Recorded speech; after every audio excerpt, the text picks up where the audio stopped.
Charles Lesage, bonjour. Bonjour. Tu es directeur général du mouvement SOL, qui est un mouvement qui se concentre autour des enjeux des économies, plutôt des monnaies locales, des monnaies participatives. C'est un sujet dont on entend parler depuis de nombreuses années, mais un peu en signal faible pour les non-experts. Est-ce que tu peux commencer par nous dire exactement ce qui caractérise une monnaie locale et puis quelle est un petit peu l'ampleur finalement du phénomène à date? Oui. Alors, les monnaies locales sont des monnaies qui sont portées par des associations à l'échelle des territoires. En général, ça va de plusieurs communes à un petit département. Et on en compte près de 80 en France aujourd'hui. La particularité de ces monnaies, donc comme je le disais, c'est d'être gérées par une association qui regroupe en son sein différents types d'acteurs du territoire. À la fois les habitants, les entreprises locales, le tissu associatif, les collectivités territoriales. Et l'objectif, c'est tous ensemble de gérer une monnaie au service du territoire, d'une résilience écologique et sociale du territoire et du soutien à l'économie locale. Et qu'est-ce qui va faire qu'une monnaie locale va soutenir plus particulièrement l'économie locale? Comment la bascule se fait? Oui, alors peut-être pour comprendre ça, expliquer en un mot comment fonctionne la monnaie, Oui. pour pouvoir l'utiliser en tant qu'habitant ou professionnel ou collectivité, il vous faut d'abord adhérer à l'association. Et puis, une fois que vous avez adhéré à l'association, vous pouvez décider de changer une certaine somme d'euros en l'équivalent en monnaie locale. À Paris, par exemple, vous échangez 30 euros, vous recevez 30 pêches. À Strasbourg, vous changez 40 euros, vous recevez 40 stucs. Donc toujours 1 euro égale une monnaie locale. Pourquoi est-ce que la monnaie soutient l'économie locale? La monnaie locale soutient l'économie locale? Eh bien parce que lorsque vous dépensez en monnaie locale sur votre territoire, vous avez l'assurance que la personne auprès de qui vous dépensez cette monnaie sera elle-même invitée à la redépenser localement. Par exemple, lorsque vous achetez votre baguette de pain en monnaie locale, eh bien, si votre boulanger souhaite, lui, acheter un livre, vous avez l'assurance qu'il ira acheter le livre dans la librairie locale plutôt que, par exemple, sur une grande plateforme d'achat en ligne. Ce qu'il aurait pu faire si vous l'aviez payé en euros, en consommant localement à votre échelle en euros, mais ce qu'il ne peut pas faire si vous consommez localement à votre échelle en monnaie locale. Et est-ce qu'il est possible de convertir à l'envers la monnaie locale en euros? Alors, il n'est pas possible pour les habitants, citoyens, citoyennes, à titre particulier, de reconvertir la monnaie locale en euros. D'accord. Ce qui n'est pas dérangeant puisque c'est vous, au départ, qui choisissez le montant d'euros que vous transformez en monnaie locale.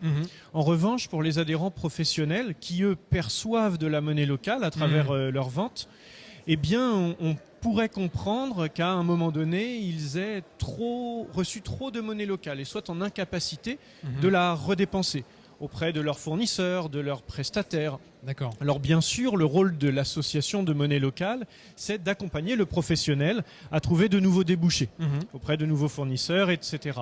Mais en dernier ressort, s'il n'y a pas de débouchés pour redépenser ces monnaies locales, alors le professionnel peut reconvertir la monnaie locale en euros. Et le taux de change entre euros et monnaie locale, est-ce qu'il est défini une fois pour toutes et de manière arbitraire, ou est-ce qu'il y a une façon de le déterminer? Et est-ce que ça évolue dans le temps? Alors, le taux de change est fixe. Il est le même pour toutes les monnaies locales. Une monnaie locale, une unité de monnaie locale égale 1 euro. Donc ça, c'est toujours la même chose. C'est invariable. Ce qui peut changer d'une monnaie locale à l'autre, c'est que certaines monnaies locales décident, au moment de la reconversion des professionnels des monnaies locales en euros, d'affecter une petite contribution de 3% ou de 5% qui viennent dissuader un change qui serait peut-être parfois trop facile sans cette contribution-là. Et pour qu'une association puisse opérer de cette manière en tant que régulateur d'une monnaie locale, est-ce qu'il y a une régulation justement de cette activité? Alors oui, bien entendu. Les monnaies locales complémentaires sont reconnues par la loi relative à l'économie sociale et solidaire de juillet 2014 qui les a inscrites au code monétaire et financier. Donc tout est parfaitement légal.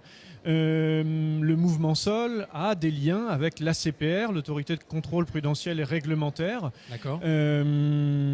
pour s'assurer que tout est en ordre. Donc oui, c'est parfaitement légal et contrôlé. Et est-ce qu'on sait aujourd'hui quel est le volume en équivalent euro existant et circulant en monnaie locale en France et ou dans le monde ou en Europe? Alors en France, oui, on est aux alentours de 6 millions d'euros. D'accord. 6 millions de monnaies locales en circulation, ce qui est aujourd'hui un montant très faible, mais qui grandit au fil des années, notamment lorsque les monnaies locales passent à la digitalisation. C'est-à-dire que sur les 80 monnaies locales, toutes se sont créées d'abord sous forme papier. Et aujourd'hui, une vingtaine d'entre elles sont digitalisées. On voit un mouvement de digitalisation depuis 3-4 ans aujourd'hui. C'est l'un des enjeux importants de notre développement, tout en conservant la monnaie papier qui a un intérêt pédagogique important, symbolique important. Mais voilà, on se dirige vers des monnaies locales à la fois sous forme de papier et de monnaie digitalisée par paiement via smartphone. Et est-ce que ça passe nécessairement par un système basé sur la technologie blockchain ou pas? Pas nécessairement. Il y a des monnaies locales qui utilisent la technologie blockchain, d'autres des technologies centralisées. Voilà, on travaille avec les deux types de techno. Et cette évolution, donc 6 millions, on peut considérer que les monnaies locales existent et circulent depuis combien de temps en France? Depuis un petit peu plus de 10 ans. Donc 6 millions en 10 ans. Est-ce que c'est une courbe qui tend à devenir plus ou moins exponentielle? Est-ce qu'on sent en fait une très forte accélération ou plutôt au contraire une progression lente sur le temps long? Alors, il y a une accélération et l'enjeu c'est d'accélérer cette accélération. Pour vous donner un ordre d'idée, le SCHO est la monnaie qui circule au Pays Basque, c'est la plus importante monnaie locale d'Europe. D'accord.